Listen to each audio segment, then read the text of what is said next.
नमस्कार दोस्तों, स्वागत है आपका हिंदी नॉलेज शो में। तो दोस्तों, आप सभी लोग जानते हैं भारत के एमका लड़ाकू विमान के बारे में। भारत इसे बनाने में इस समय अपनी पूरी ताकत झोंक रहा है और इसका कारण भी है, क्योंकि जिस तरीके का ये लड़ाकू विमान है और जो इसकी खासियतें हैं, वो इसे एशिया का सबसे ज्यादा खूंखार और सबसे ताकतवर लड़ाकू विमान बनाती है। क्योंकि ये एक स्टेल्थ लड़ाकू विमान होगा, 5.5 जनरेशन कैपेबिलिटी के साथ आएगा।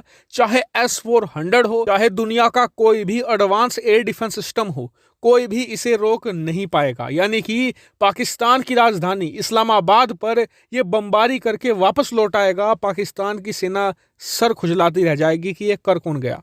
लेकिन अगर मैं आपको बताऊं कि भारत ने ऑलरेडी एक ऐसे लड़ाकू विमान पर काम करना शुरू कर दिया है जो एमका को भी हरा देगा। जी हाँ, हम बात कर रहे हैं फूफा प्रोजेक्ट की। आप कहेंगे कि फूफा मतलब FUFA, और इसकी फुल फॉर्म है फ्यूचरिस्टिक अनमैन्ड फाइटर एयरक्राफ्ट। और बताया जा रहा है कि ये छठी पीढ़ी का लड़ाकू विमान होने वाला है, जो एमका से कहीं ज्यादा एडवांस, एमका से कहीं ज्यादा स्टेल्थ होने जा रहा है। और जो इसकी कैपेबिलिटी है उसे तो मैच कर पाना बहुत ही मुश्किल है, और इसकी कैपेबिलिटी मैं आपको बताऊंगा भी।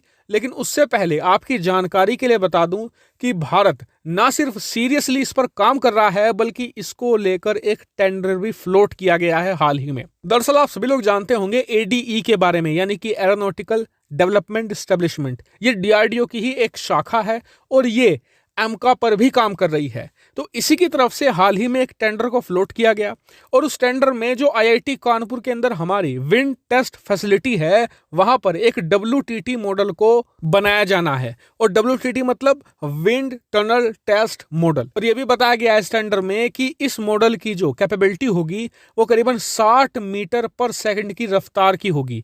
यानी कि विंड टनल टेस्ट में जब इस मॉडल को रखा जाएगा तो ऐसा इन्वायरमेंट क्रिएट किया जाएगा जैसा कि एक 60 मीटर पर सेकंड की रफ्तार से चलने वाले लड़ाकू विमान के आसपास होता है। और ये मॉडल एक अनमैन्ड मॉडल होना चाहिए। अब आप कहेंगे कि अनमैन्ड मॉडल क्यों? इसका कारण ये है कि आने वाले समय में जो छठी पीढ़ी के लड़ाकू विमान होने हैं ना, उसमें ऑप्शन होगा कि आप लड़ाकू विमान को एक ड्रोन की तरह भी इस्तेमाल कर सकते हैं, यानी कि बिना पायलट के, और जरूरत पड़ने पर एक पायलट के साथ भी उड़ा सकते हैं। तो ये कैपेबिलिटी आने वाली है, और उससे भी आगे तो ये भी कहा जा रहा है कि पायलट का काम ही खत्म हो जाएगा। तो ये तो हो गई टेंडर की बात। अब जान लेते हैं कि इसकी क्या खासियतें होंगी और ये कब तक बनकर तैयार होगा, क्या इसकी डेडलाइन है।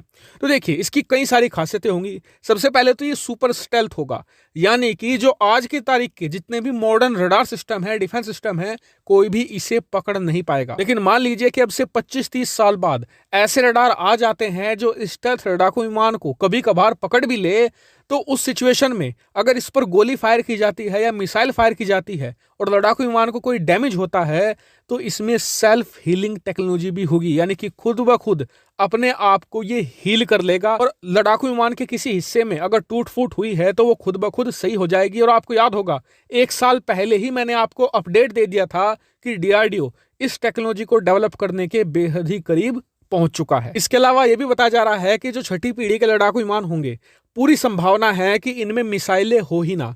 इनमें मिसाइलों की जगह लेजर हथियारों को इम्प्लांट कर दिया जाए। क्योंकि मिसाइलों का क्या होता है कि आप ज्यादा से ज्यादा 10 या 15 मिसाइल लगा सकते हैं, उसके बाद वो मिसाइलें खत्म होती है, लड़ाकू विमान को दोबारा सैन्य बेस पर लौटना पड़ता है मिसाइलें लोड करवाने के लिए। लेजर हथियारों के साथ ये दिक्कत है ही नहीं, क्योंकि उनमें लेजर हथियार है जो बिजली से चलते हैं। ऐसे में वो कितने भी हमले कर सकते हैं, उन्हें रीलोडिंग की प्रॉब्लम होगी ही नहीं। लेकिन अब आ जाते हैं मेन मुद्दे पर कि ये कब तक तैयार हो सकता है। देखिए, आप ये मानकर चलिए कि 2030 से पहले तो आप इसके मॉडल को भी नहीं देख सकेंगे। कम से कम 2035 तक ही आपको ये देखने को मिलेगा। हो सकता है 2040 भी हो जाए। अब आप कहेंगे कि इतना लंबे समय पहले क्यों बनाना शुरू कर दिया? तो इसका कारण है, आपको बता दूं कि जो एमका भारत आज बना रहा है ना, 5वीं पीढ़ी का लड़ाकू विमान, अमेरिका ऐसे ही लड़ाकू विमानों को 20-25 साल पहले से इस्तेमाल करता आ रहा है, और 30-35 साल पहले उसने इस पर काम शुरू किया था। और अगर भारत भी 20-25 साल पहले एमका पर काम शुरू कर देता तो अब तक तो ये भारतीय सेना में भी शामिल होता। ना राफेल खरीदने की जरूरत पड़ती, ना FA-18 सुपर हॉर्नेट खरीदने की जरूरत पड़ती। हम एक बहुत ही बड़ी सैन्य पावर होते एशिया के अंदर।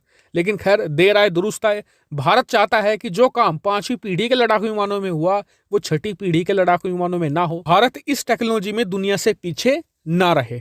तो आपका इस पर क्या मानना है, कमेंट करके जरूर बताएगा। साथ ही वीडियो को शेयर कीजिएगा और चैनल को सब्सक्राइब करना बिल्कुल भूलिएगा। Thank you very much for watching video.